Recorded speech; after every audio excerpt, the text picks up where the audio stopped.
ini adalah sesi tentang soluble fiber ya. Apakah ini fibernya fiber biasa atau fiber yang berbeda? Kita akan lihat ya. Selamat pagi menjelang siang. Jadi judul adalah soluble fiber alpha cyclodextrin benefits beyond fat loss. CV tadi sudah ditayangkan. Oke, sekarang agendanya adalah apa itu alpha cyclodextrin, kemudian bagaimana mekanisme of action dan dosis-dosisnya, benefits dan risikonya apa, kemudian untuk future-nya yang kedepannya lagi, molekul yang unik ini bisa dipakai untuk apa, karena kita di anti-aging medicine, apakah ini bisa untuk longevity, atau apakah bisa menjadi potent drug candidate nanti untuk men-treat various age-related diseases. Nah, ini bentuknya seperti ini. Jadi sebetulnya alpha cyclodextrin itu suatu non-absorbable, nggak bisa diserap dari gula ya, oligosaccharide. Jadi 6 molekul dari glukos yang cyclically bonded ya, terbonded secara circle dan kemudian ditumpuk-tumpuk kayak tapered cylinder gitu dengan 6 primary alcohol sisi satu dan 12 secondary alcohol group pada sisi lainnya, sehingga bentuknya kayak tabung, kayak silinder. Nah, sebetulnya dia itu apa? Dia adalah insoluble plant fiber yang terdiri dari starch atau starch derivatif dan diproduksi dari enzimatik degradasi dari vegetable raw material seperti corn ya, layaknya dipakai di sini corn, tapi bisa juga dari potatoes. Jadi starchnya itu diliquefied lewat heat treatment atau menggunakan enzim alpha amilase. Kemudian ditambahkan sebagai enzim untuk enzymatic conversionnya adalah CGTase, sehingga lahirlah, terproduksilah yang namanya cyclodextrin. Nah, historiknya ini udah lama, udah pertama kali di isolasi oleh Villiers pada tahun 1891, orang Perancis ya, dan diambil dari culture medium of Bacillus amelobacter. Di mediumnya adalah potato starch, karena nanti keluarnya kristalin dextrin, dia namanya cellulosin. Kemudian ada Schardinger, Austrian chemist dan bakteriologis yang juga mengisolasi dari Bacillus macerans, sehingga menghasilkan cyclodextrin yang heat resistant dan disebut dengan Schardinger dextrin. Dan dialah Schardinger inilah yang disebut sebagai founding father dari cyclodextrin. Kemudian pada tahun 1970 beberapa perusahaan mulai mengincar ya ini ya untuk dikomersialisasikan ya, karena banyak bakteri yang bisa memproduksi cyclodextrin dan kemudian bahwa ternyata secara toksikologi ini adalah harmless. Kalau kita lihat timeline di bawah dari 1891, 1901 dan seterusnya, perkembangannya macam-macam sampai ke tahun 2010. Jadi molekul ini bisa dipakai untuk berbagai macam berbagai macam hal ya. Lihat di sini commercial products containing CD in daily lives, bisa untuk farmasi, bisa untuk household, bisa untuk kosmetik, bisa untuk tekstil. Ya, jadi drugnya ditambah CD membuat inklusi, kompleks inklusi, sehingga nantinya juga dapat dipakai untuk drug delivery dalam form liposomal. Yang interesting adalah di sini ya, bahwa dia dapat mengusir bau yang membawakan parfum. Jadi kalau ini cyclodextrinnya, kemudian ada substansinya, dimasukkan parfumnya, kemudian ditambah dengan fatty acid, akhirnya jadi fatty acidnya yang masuk dan parfumnya terilis keluar, jadi bisa tercium parfumnya. Jadi dia bisa jadi carrier substance juga. Fungsinya banyak ya, jadi dia adalah remarkable macrocyclic molecule. Jadi dia not just another fiber, mempunyai struktur yang unik, mempunyai wide range of application, dan most important of all dia itu GRAS ya. Jadi dia sebetulnya adalah safe ya. Jadi dia punya kayak tabung gitu ya, jadi dia mirip dengan pale-axis sequestrans atau dietary fiber, dan dia itu link head to tail, bentuknya kayak donat disusun-susun gitu, yang di luarnya donat shape-nya itu adalah hidrofilik, dia larut, tapi dalamnya donat hole-nya dia menolak, dia hidrofob ya, dan jadi dapat membuat kompleks karena dia sedikit apolar ya internal cavities-nya.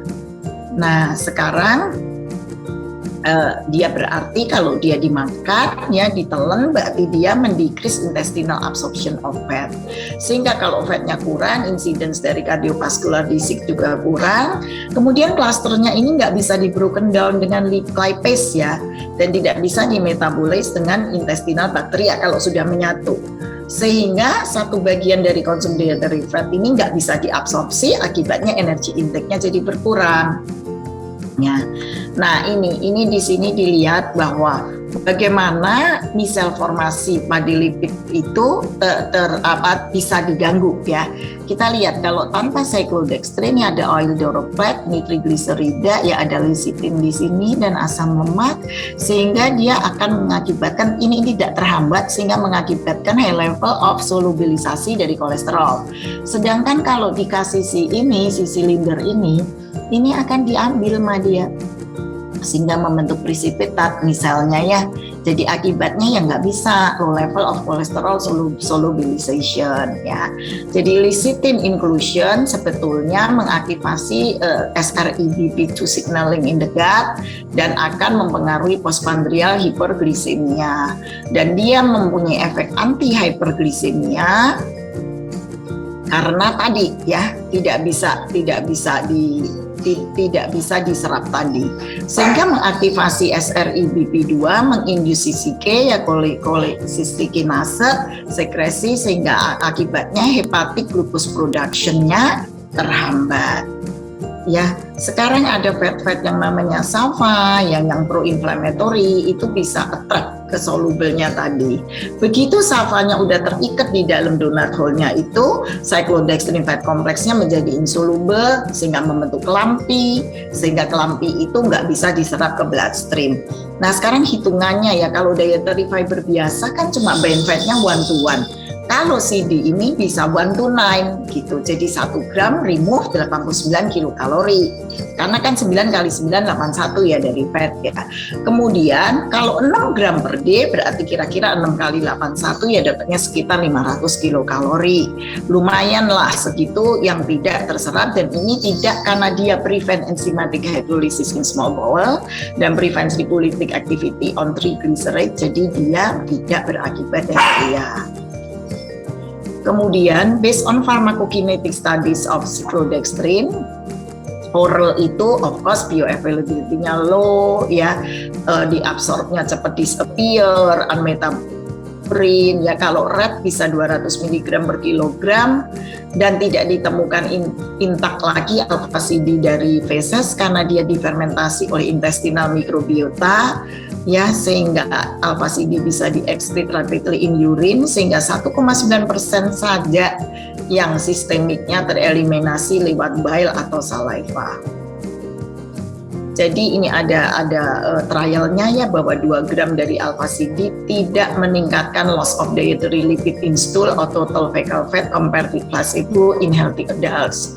Ya, jadi pakainya 2 sampai 6 gram sebelum meal. Ya kalau ada fat atau mixed fat ya. Nah oral ini kalau dipakai 6 gram per day selama 12 sampai 14 minggu, side effect-nya cuma mild ya. Jadi a single oral dose 50 gram of carb from gamma. Jadi ada alpha, ada beta, ada gamma. Yang kita bahas nih alpha. Kalau gamma nih malah dosisnya bisa sampai 50 gram ya. Kemudian tadi sudah disebutkan bahwa ini umurnya udah tua, udah 130 tahun, menjadi ingredients pada banyak makanan, food additives di pharmaceutical formulation, ya, improve stability dan water solubility. Dia ada di bread rolls, crackle, juices, reduce fat spreads, ya. Kemudian dapat menjadi fiber suplemen, menstabilisasi flavor, color, vitamin, and fatty acid. Banyak banget kegunaannya ya. Dia diet soft drinks, vegetable juice, soy milk ya. Dia banyak dipakai. Benefits and risk-nya apa? Benefits-nya tentu weight loss, tadi sudah. Tapi dia juga mempunyai banyak sekali metabolic benefits, reduction in triglyceride, reduction in total cholesterol, reduction in ApoB, increase in insulin sensitivity, increase in leptin sensitivity.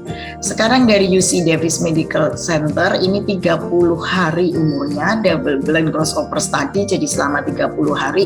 Ini nggak ada yang berubah ya, makanya tetap olahraganya segitu-gitunya aja. terjadi more weight loss ya with the highest index of total and SAFA than those with lower intakes. Jadi kalau yang makan lemaknya lebih banyak ya jelas dia weight loss-nya lebih banyak. Dan dia preferentially block yang more dangerous SAFA daripada yang healthy fats-nya. Dan meningkatkan sensitivity dari insulin and leptin, meningkatkan adiponektin yang bagus ya, cytokine yang bagus. Dan most of all tadi sudah safe and well tolerated. Ya. Nih, dia juga memprevent glucose spike. Jadi kalau ini ada 100 gram white bread dengan water ya, kemudian yang lainnya ceritanya sudah puasa, kemudian makan 100 gram white bread dengan water. Yang lainnya same amount of white bread tapi 10 gram alpha-CD in water. Kemudian dibaca gimana glucose responsnya, gimana insulin responsnya ya. Yang grup yang dengan alpha-CD ya itu insulin spike-nya nggak tinggi, glucose levelnya juga nggak tinggi ya, post meal glucose levelnya. Jadi dia bagus juga untuk orang-orang yang pre-diabetes ya, atau yang suka makan gula. Nah sekarang ada lagi nih 10 healthy human volunteer ya, 2 gram, 5 gram, 10 gram. Ini kalau yang ini nggak pakai bread tapi pakai boiled white rice ya. Kemudian bagaimana dengan glycemic response-nya? Alpha-CD juga mengurangi glycemic response-nya. Kemudian yang laki sekarang, yang laki male volunteer sekarang di khusus. Ini juga white bread ya, orang-orang sehat. Nah, di sini juga jelas bahwa di starch digestion dan tidak berasosiasi dengan peningkatan dari blood glucose. Jadi lumayan banyak ya studinya ya. Ini lagi randomized double blind clinical trial ya. Sekarang ini efek terhadap serum lipid. Dia mengurangi level dari total kolesterol, LDL, triglycerid, tapi tidak berefek negatif pada HDL. Mengurangi level dari ApoB, dan karena ApoB-nya dikurangin berarti aktivitas aterogeniknya juga berkurang. Nah, sekarang ini soluble fiber ini bagaimana mengurangi juga triglycerid? Ya karena fiber preferentially bind saturated and trans fat. Tapi hanya dalam waktu 30 hari dia sudah dapat mengurangi 40% dari serum triglycerid. Kemudian pada healthy adults lagi ini, ya randomly assigned healthy adult volunteers 2 gram alpha-CD atau placebo. Kemudian makan commercially prepared high fat breakfast rich in sawa. Compared to placebo, recipient supplemented with one-time dose of alpha-CD, absorbnya 69% less fat provided in the test meal. Kemudian banyak lagi nih, overweight, healthy humans, powerful, ya cardiovascular benefits ya. Ini juga dikasih 2 gram sampai 6 gram 2 bulan ya, double blind crossover. Significant decrease-nya di body weight-nya, di serum total kolesterol, di LDL, di meningkatkan ApoB dan memperbaiki insulin level ya. Untuk trial yang ini blood glucose dan leptinnya nggak ada perubahan. Kemudian bagaimana yang obes nih sekarang? Yang dengan T2DM ya. Kemudian dikasih 2 gram, yang sisanya dikasih placebo. Ya, semua volunteer nggak usah ngerubah-ngerubah deh regular eating habits atau daily rutinnya, sehingga placebo group tetap naik, alpha-CD group nggak ada yang naik lagi gitu ya berat badannya, karena ini sebetulnya sudah ada intervensi yang sebelumnya 30 hari sebelumnya mereka itu naik berat badannya ya, tapi ternyata yang mulai placebo itu tetap naik, tapi yang alpha-CD nggak ada kenaikan lagi. Nah, bagaimana dengan orang yang memulai studi ini dengan lipid yang sudah naik? Placebo group total kolesterolnya naik lagi, yang alpha-CD group malah turun 8,2% dan meningkatkan adiponektin. Adiponektin adalah hormon yang meregulate level glukosa dan mempromot fatty acid breakdown. Jadi baik ya. Nah, gimana kalau obes diabetik tapi early intervention? Ini juga bagus ya. Jadi dia bisa dimasukkan dalam diabetic management regimen. Jadi kalau misalnya nggak gendut pun tapi ada pre-diabetic, bisa untuk dipergunakan. Bagaimana dengan longevity sekarang? Biomedical engineering, several research group worldwide as a potent drug candidate in treating various age-related diseases kah? Di sini baru ketemu satu studi ya, bahwa dia di-approve as dietary fiber, sehingga engagement dari SAFA and trans fat ini ya contributes, kita tahu, mengincrease level dari systemic inflammation sehingga menjadikan aging ya dan terakselerasi. Nah, sedangkan pada elegans ini ya, dia masih pada Caenorhabdilis elegans ya, jadi belum pada manusia. Ini promote longevity.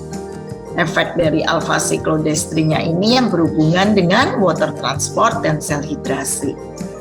Udah sampai ke slide yang terakhir. Jadi kita ingat ya, kalau kita bicara tentang health itu investment, jangan dihitung sebagai expense. Karena sebetulnya itu adalah suatu investment yang berguna. Saya selesai di sini.